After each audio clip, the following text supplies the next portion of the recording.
आगे क्या है क्वेश्चन पेपर में जो क्वेश्चंस हैं छोटे 50 to 60 वर्ड्स के वो आएंगे। इसमें आपको कुछ लाइंस में, 2-3 लाइंस में या एक लाइन में, 1-2 लाइंस में आपको अपना आंसर को कंप्लीट करना होगा। फर्स्ट क्वेश्चन है, what kind of poverty is referred in the poem? The poverty of spiritual strength is referred in the poem. जो स्पिरिचुअल स्ट्रेंथ, जो लैक ऑफ स्पिरिचुअल स्ट्रेंथ, उसको ऐसे लग रहा है पोइट को कि मेरे अंदर जो एक अच्छी धार्मिक भावनाएं हैं, धार्मिक जो ताकत थी वो ख़त्म होती जा रही है। तो वो मुझे लगता है वो पावर्टी जो है वो मेरे अंदर आ गई है। तो वो कह रहे कि अब ये वाली पावर्टी कभी भी नहीं होनी चाहिए। वैसे वो धन दौलत की बात नहीं कर रहा है, लेकिन जो spiritual lack of spiritual strength है ये कभी भी किसी के अंदर ना आए। ये वाली इसकी जो पावर्टी है वो कभी भी ना आए, इसकी बात हो रही है। इसको आप एक्सप्लेन करके अपने आंसर में लिख सकते हो।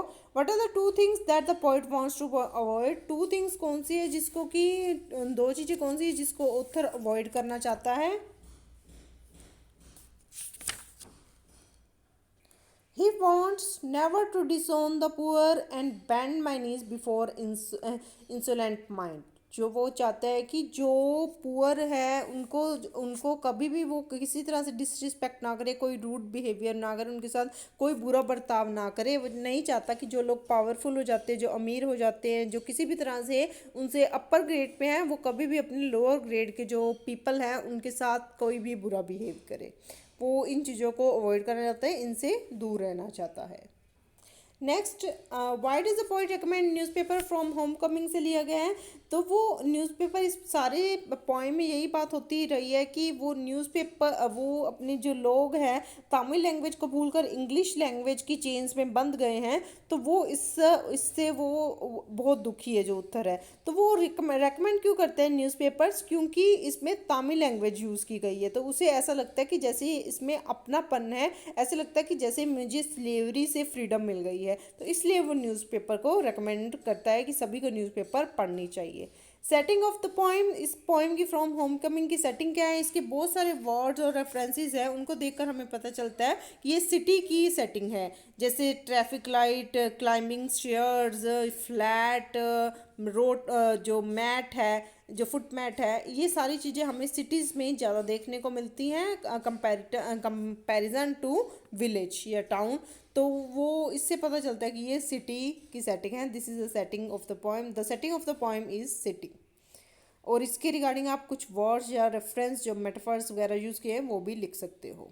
नेक्स्ट जो माइग्रेट विंग बर्ड, इसमें बहुत सारे मेटाफर्स हैं जो चाइल्डहुड को बताते हैं। जैसे कि world like child play, rabbit like moon years, टेडल ऑफ फेरी टेल्स, ये सारे काफ़ी मेटाफर्स हैं जो बच्चों को बहुत पसंद आते हैं। इसके अलावा with the help of word she enters into gorgeous but unreal world of fairies. जो वर्ड है, मतलब अक्षरों को जो वो जिस तरह से वो लिखती है, अपने वर्ड्स को जिस तरह से वो लिखती है, तो उसे ऐसा लगता है कि जैसे वो एक बहुत ही सुंदर लेकिन बच्चों वाली जो फेरी वर्ड होती है, फेरी वर्ल्ड होता है, जो अनरियल वर्ल्ड होता है, असली नई वर्ल्ड होता है, वहाँ पहुँच गई है। तो इसमें बहुत सारे ऐसे मेटाफर्स यूज़ किए गए हैं जो बच्चों वाले हैं, चाइल्डहुड से रिलेटेड हैं, बचपन से रिलेटेड है। तो आप कोई भी लिख सकते हो। What does the free bird like to claim? The free bird likes to claim the sky as it has power to conquer the world. जो फ्री बर्ड है वो पूरा का पूरा आसमान ही चाहता है, क्योंकि उसे ऐसा लगता है कि वो पूरी दुनिया पर राज कर सकता है, राज कर रहा है। तो वो पूरे वर्ल्ड को, पूरी दुनिया को, पूरे आसमान को ही अपना मानता है और उसी को क्लेम कर रहा है, उसी को ही उस पर ही अपना दायित्व है वो समझ रहा है। Next, word does a cage bird sing about? Caged bird है वो क्या बोल रहा है? वो अपनी जो दुख भरी कहानी है, जो अपना आज़ाद होने की जो इच्छा है, the wish for freedom and the misery of being as a caged bird, इसके बारे में वो सारी अपनी स्टोरी बता रहा है, इसको बता भी रहा है और वो लिखना भी चाहता है अपनी लिटरेरी फॉर्म में। तो ये सब कुछ जो है वो सिंग कर रहा है। नेक्स्ट क्वेश्चन है, ये पूछ रहे हैं कि कौन सी शाह ने क्या रीजंस बताए हैं जिससे कि इंग्लिश स्पीकिंग कंट्री में जो फॉरेनर्स हैं उनकी हेल्प की जाती है। English speaking country will be more helpful if a foreigner speaks broken English. अगर वो ब्रोकन इंग्लिश बोलते हैं तो क्यों जो लोग हैं, जो नेटिव्स हैं, उनकी हेल्प करेंगे, क्योंकि कोई भी जो फॉरेनर है वो इतना सिलेबल्स और वॉइस राइज और क्वेश्चन आंसर असर्शन इसके ऊपर ज़्यादा स्ट्रेस नहीं देता है। हमारे इंडिया में तो क्या है कि कुछ भी गलत हो गया, कुछ गलत वर्ड बोलती है तो उसका मजाक उड़ाने लग जाएंगे, जबकि सभी को पता है कि ये एक नेटिव लैंग्वेज है, ये एक फॉरेनर लैंग्वेज है, ये हमारी लैंग्वेज नहीं है। तो अगर गलती हो भी की तो क्या प्रॉब्लम है। तो वो बता रहे हैं कि अगर हम ऐसा फ़ॉरेन में जाकर ऐसा नहीं होता, अगर वहाँ जाकर हम गलती करते हैं तो लोग हमारी हेल्प करते हैं, क्योंकि वो खुद ही ध्यान नहीं देते कि हमारा स्ट्रेस है कि नहीं है, सिलेबल है कि नहीं है, वो बस अपनी बात कर रहे हैं। This is only a method of communication. तो वो वहाँ पर काफ़ी उनको हेल्प मिल जाती है जो फॉरेनर स्पीकर्स हैं।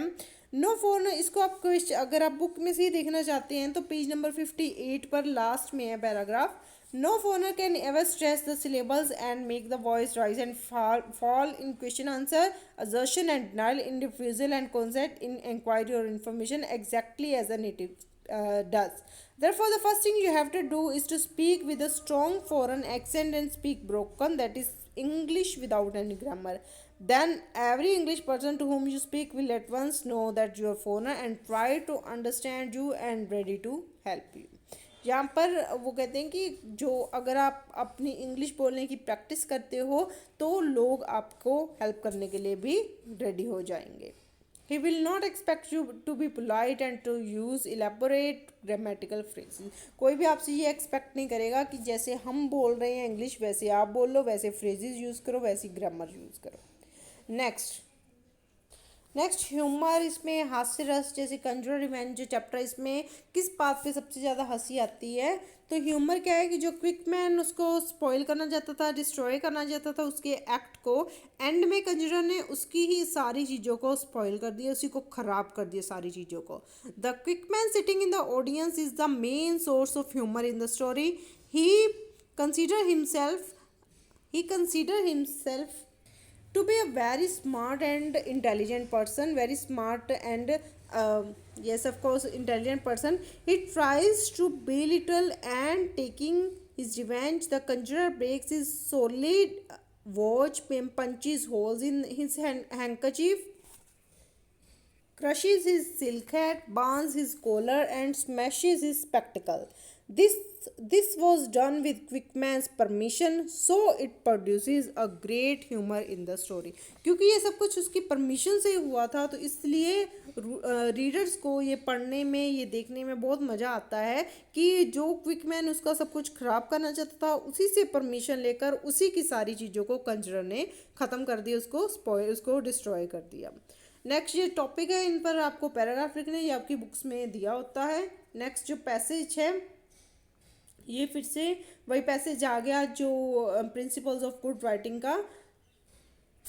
पहला जो क्वेश्चन है उसमें नेम ऑफ द चैप्टर और ऑथर है, ये तो आप कर ही लोगे।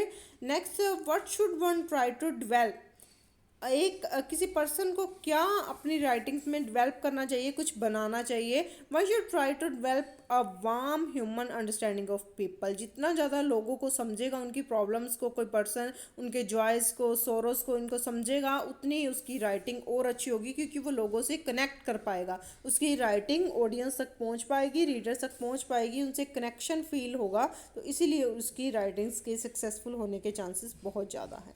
What should a person to do to be successful writer, एक पर्सन को सक्सेसफुल होने के लिए क्या करना चाहिए। नेक्स्ट जो आंसर है, one should write interestingly. Different kinds of people have different interest and it is most unlikely you will be able to appeal to all of them.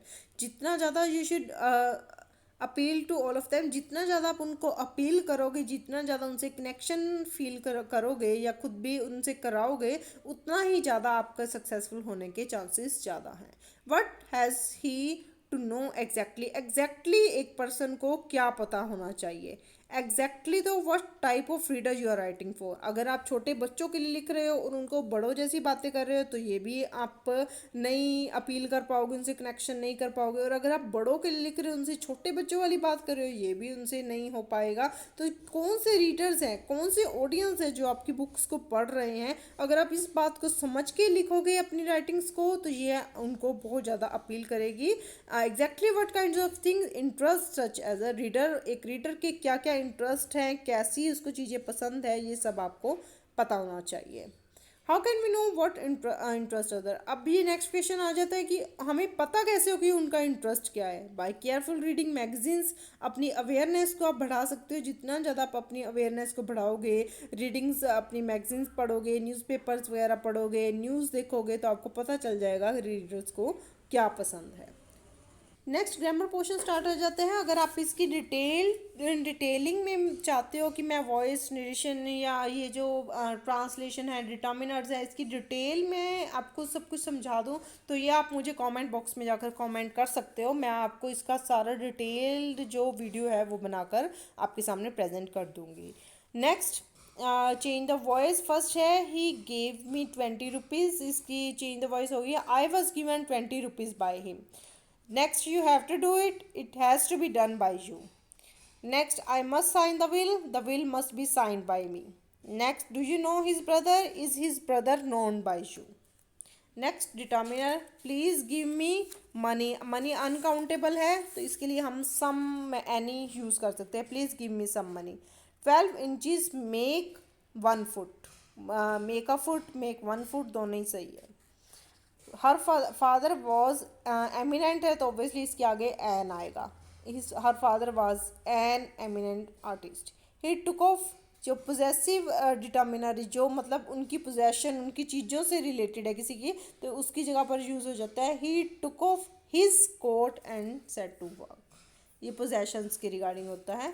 You can take dash book you like. Book मतलब आप book ले सकते हो, कौन सी book इसमें you like आया, आप कोई भी बुक ले सकते हो। You can take any book you like. Next, models.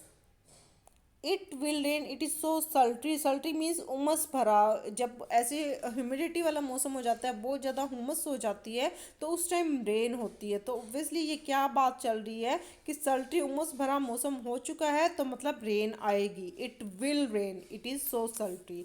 You dash do your work, homework regularly. कोई भी मॉडल आप लिख सकते हैं। You should do your homework regularly, you must do your homework regularly.